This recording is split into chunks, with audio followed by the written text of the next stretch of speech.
I was making a steamed cabbage and I accidentally spilled curry inside the cabbage. Yeah. Chef Patrick Simpson distinctively remembers his curried cabbage failure in the kitchen as a moment that would kickstart his climb to becoming a celebrity chef. So my sister started laughing at me, and in the middle of she laughing, I start crying.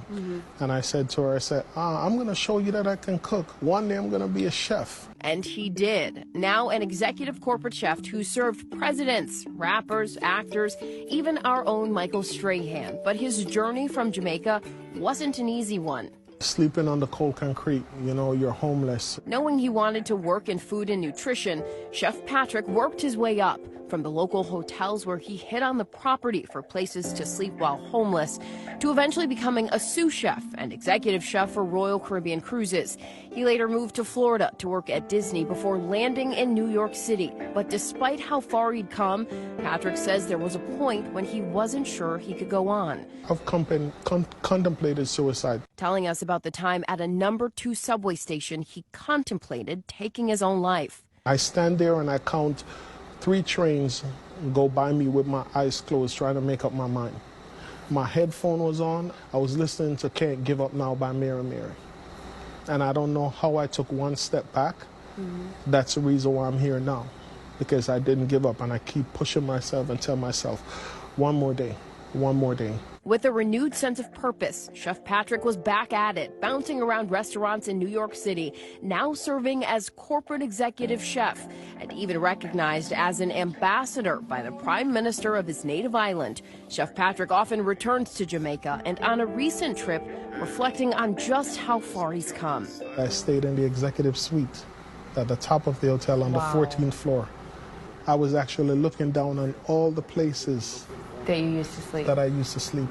And tell me what else was going through your mind as you look over at that spot, thinking back on the journey. There's so much that was going through my mind. There's so much. As we talked with the chef about his path to success, we had to talk about one of the most important parts helping pave the way, his food. What is it about food that brings people together? We want to create something that's enjoyable and something that's memorable. And it's a part of us. It's a part of me. It's a part of my heart that I just shared to you at the table. And lucky for us, the chef had an apron for me and shared some of his secrets in the kitchen. We're going to do a bourbon jerk lobster. That's what we're going to do. So we start with lobster and season it up, adding some garlic powder, salt and pepper, red chili flakes. I added extra. And then some scallion, green bell pepper, fresh garlic, and mango, and marinate it with oil. And now you're going to put that in there. We added bourbon and jerk sauce, more bourbon, and then more seasoning. Bam! This looks good. As the chef shares his passion through food here in the U.S., he's also giving back to Jamaica. I decided, okay, I'm going to open a culinary school. It's going to be about 150 kids. They don't have to pay anything. It's basically comes out of my pocket.